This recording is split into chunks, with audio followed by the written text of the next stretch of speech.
Open forum. തുറസിന്റെ തുറമുഖങ്ങൾ.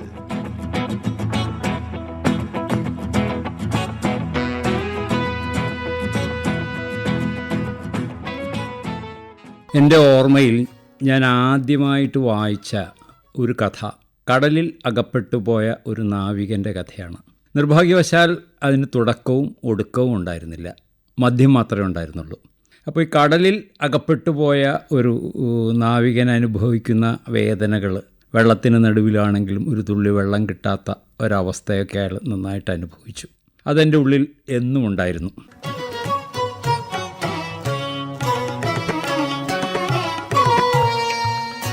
ഞാൻ എൻ്റെ വായന ഈ പരമ്പരയിൽ പങ്കെടുത്ത് ഓർമ്മകളും നിരീക്ഷണങ്ങളും പങ്കുവയ്ക്കുന്നത് നോവലിസ്റ്റായ PF മാത്യൂസ്. പൊതുവെ വീടുകളിൽ കുട്ടികളെ കൊണ്ട് വായിപ്പിക്കാറാണല്ലോ പതിവ്. എൻ്റെ വീട്ടിൽ നേരെ തിരിച്ചായിരുന്നു. കുട്ടികൾ ബാഹ്യമായ കാര്യങ്ങൾ വായിക്കേണ്ടതില്ല, പഠന വിഷയങ്ങൾ വായിച്ചാൽ മതി.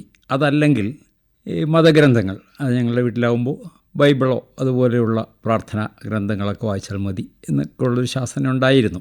സ്വാഭാവികമായിട്ട് ആ പ്രായത്തിൽ, നമ്മൾ അക്ഷരം ചൊല്ലി പഠിക്കുന്ന പ്രായത്തിൽ തന്നെ ഇതിനെ ധിക്കരിക്കണം എന്നുള്ളൊരു വാസന എല്ലാവർക്കും ഉണ്ടാകുന്നത് പോലെ എനിക്കും ഉണ്ടായി.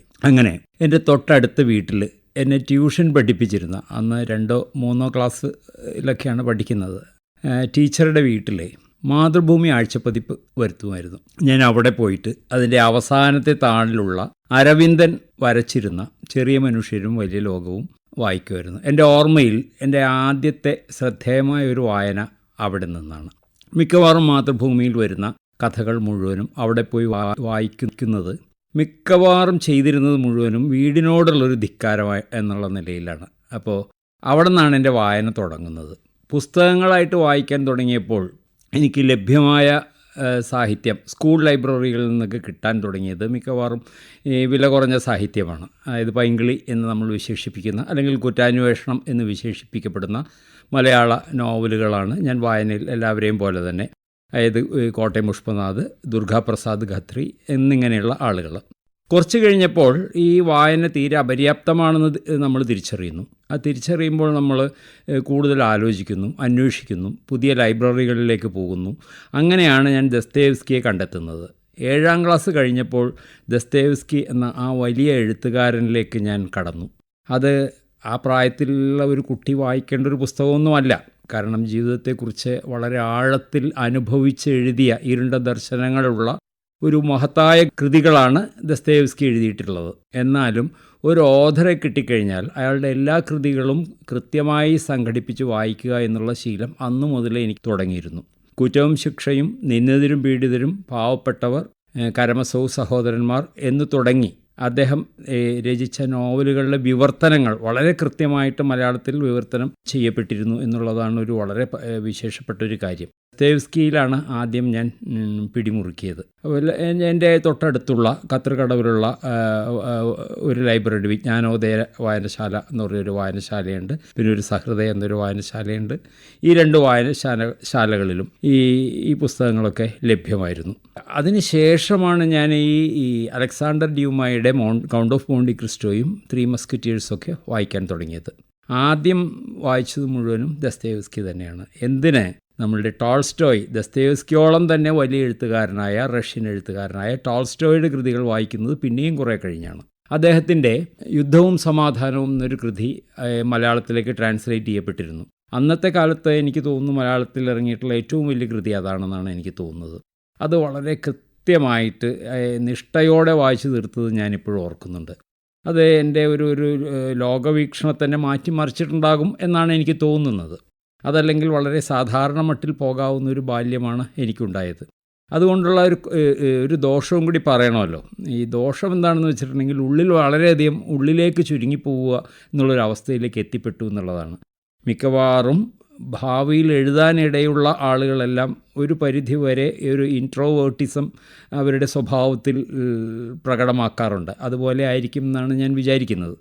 അപ്പോൾ അങ്ങനെ ഒരു പരിധിവരെ ഇൻട്രോവേർട്ടായ ഞാൻ കൂടുതൽ കളിക്കളങ്ങളോടും അതുപോലെ കളിക്കൂട്ടുകാരോടുമുള്ള അടുപ്പം വളരെ കുറയ്ക്കുകയും ഈ പുസ്തകങ്ങളിലും വായനയിലും മുഴുകുകയും ഒക്കെ ചെയ്തു. തുടർന്ന് വായന വളരെ ശക്തമായി മുന്നോട്ട് പോകവേ മലയാളത്തിലെ എന്താ പറയുന്ന മുഖ്യധാരാ സാഹിത്യത്തെ വിട്ടിട്ട് പിന്നീട് വളരെ ഗൗരവത്തിലെഴുതുന്ന എഴുത്തുകാർ എൻ്റെ ജീവിതത്തിലേക്ക് വന്നു. വൈക്കം മുഹമ്മദ് ബഷീറൊക്കെ ശരിക്കും പറഞ്ഞാൽ കുറച്ച് വൈകിയാണ് വരുന്നത്. ദസ്തേവ്സ്കിയും കഴിഞ്ഞിട്ടാണ് വരുന്നത്. അതെന്നെ ഇന്നും അത്ഭുതപ്പെടുത്തുന്ന ഒരു കാര്യമാണത്. സാധാരണഗതിയിൽ ഞാൻ ഏതെങ്കിലും കുട്ടികൾ വന്നു കഴിഞ്ഞാൽ ബഷീർ വായിക്കുമെന്ന് പറയാറുണ്ടെങ്കിലും ഞാൻ വായിച്ചത് വളരെ വൈകിയാണ്. ബഷീർ, ഉറൂബ് തുടങ്ങിയ എഴുത്തുകാരെ, കോവിലൻ തുടങ്ങിയ എഴുത്തുകാരെ എനിക്ക് വലിയ കാര്യമായിരുന്നു. എല്ലാവരും വളരെ ആഘോഷിച്ചിരുന്ന MT വാസുദേവൻ നായരോട് അന്നും ഇന്നും എനിക്ക് അത്രയ്ക്കധികം താല്പര്യം തോന്നിയിട്ടില്ല എന്നുള്ളതാണ് ഒരു വസ്തുത. എന്തുകൊണ്ടാണെന്ന് എനിക്കതിപ്പോഴും അറിയില്ല. എനിക്കതിൽ കൂടുതൽ ഇഷ്ടമായത് OV വിജയൻ്റെ എഴുത്തുകളോടായിരുന്നു. അപ്പോൾ OV വിജയൻ്റെ ഈ പറഞ്ഞതുപോലെ ഖസാക്ക് അനന്തര തലമുറയിൽപ്പെട്ട ഒരാളെന്നുള്ള നിലയിൽ ഖസാക്കിനെ ഒരു അളവുകോലായിട്ട് കാണുകയും അവിടെ നിന്ന് അങ്ങോട്ട് ഖസാക്കിനെ മറികടക്കുന്ന ഒരു കൃതി എഴുതണം എന്നൊക്കെയുള്ള ഒരു ആഗ്രഹം ഉള്ളിൽ സ്വരൂപിക്കുകയൊക്കെ ചെയ്തു. എന്നിൽ ഒരു എഴുത്തുകാരൻ രൂപപ്പെട്ടു വരുന്നത് അങ്ങനെയാണ്. അപ്പോൾ ഒരു 14-15 വയസ്സിലൊക്കെ ഞാൻ എഴുതി തുടങ്ങിയിരുന്നു. അപ്പോൾ ആ വയസ്സിലൊക്കെ ഞാൻ എഴുതി തുടങ്ങിയത് ഈ എൻ്റെ ഒരു വായനയുടെ ഒരു സ്വഭാവം അനുസരിച്ച് ഏറെക്കുറെ ഇരുണ്ട ദർശനമുള്ള കാഴ്ചയുള്ള കഥകളും മറ്റുമാണ് ഞാൻ എഴുതിക്കൊണ്ടിരുന്നത്. അപ്പോഴും എന്തെഴുതണം എന്നുള്ളതിനെക്കുറിച്ച് എനിക്ക് വ്യക്തമായ എൻ്റേതായ ഒരു ധാരണ എനിക്കൊരിക്കലും ഉണ്ടായിരുന്നില്ല. അപ്പോൾ ഈ സത്യം പറഞ്ഞാൽ ഒരു വായനയ്ക്കൊരു ദിശ ചൂണ്ടിക്കാണിച്ച് തരാനായിട്ട് ആരും ഉണ്ടായിരുന്നില്ല എന്നുള്ളതാണ് അതിൻ്റെ നഗ്നമായ സത്യം. കോളേജിലേക്ക് കടന്നപ്പോൾ ഏതാണ്ട് ഡിഗ്രി കാലഘട്ടത്തിലാണ് കാഫ്കയെ ഞാൻ കണ്ടെത്തുന്നത്. ഫ്രാൻസ് കാഫ്ക എൻ്റെ കാഴ്ചയെ, ഈ സാഹിത്യ ബോധത്തെ, ജീവിതത്തോടുള്ള ഒരു ഉൾക്കാഴ്ചയെ തന്നെ വല്ലാതെ സ്വാധീനിച്ചു എന്ന് എനിക്ക് തോന്നുന്നുണ്ട്. അദ്ദേഹത്തിൻ്റെ മെറ്റമോർഫോസിസ് എന്ന കൃതിയേക്കാൾ ഉപരി ട്രയൽ എന്ന കൃതിയാണ് എന്നെ കൂടുതൽ ആകർഷിച്ചത്. ഈ ട്രയൽ എന്ന കൃതി ഞാൻ വായിക്കുന്നത് ഡിഗ്രിക്ക് പഠിക്കുമ്പോൾ എൻ്റെ കൂടെ പഠിച്ചിരുന്ന ഒരാൾ എനിക്ക് തന്നതുകൊണ്ടാണ് ഞാനത് വായിക്കാൻ കാരണം. അതിനുശേഷം പിന്നെ കാഫ്കയുടെ എല്ലാ കൃതികളും വായിക്കാൻ തുടങ്ങി. ഏതാണ്ട് മലയാളത്തിൽ ആ കാലഘട്ടത്തിൽ ഈ എക്സിസ്റ്റൻഷ്യൽ ഫിലോസഫി എന്ന് പറയാൻ പറ്റില്ല, എക്സിസ്റ്റൻഷ്യൽ ധാരയുള്ള ധാരാളം മലയാള സാഹിത്യ കൃതികൾ എഴുതിക്കൊണ്ടിരിക്കുന്ന ഒരു കാലമായിരുന്നു. ഏറെക്കുറെ കാക്കനാടൻ, മുകുന്ദൻ തുടങ്ങിയവരുടെ കൃതികൾ വായിച്ചു തള്ളുകയായിരുന്നു.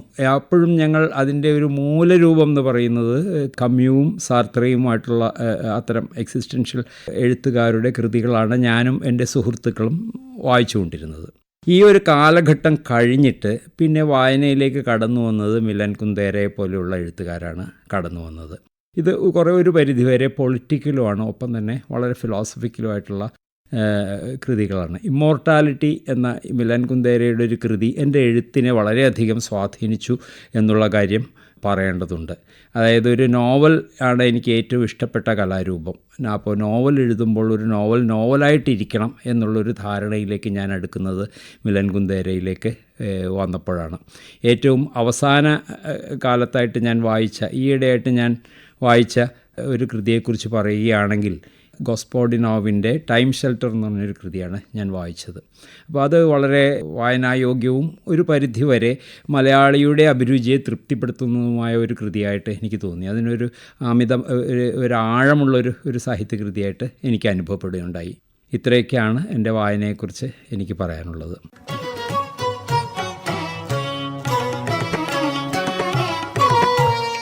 ഞാൻ എൻ്റെ വായന.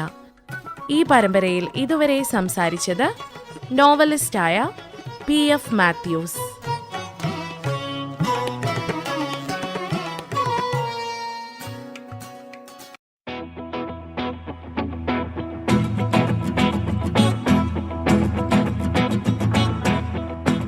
Open forum. തുറസിന്റെ തുറമുഖങ്ങൾ.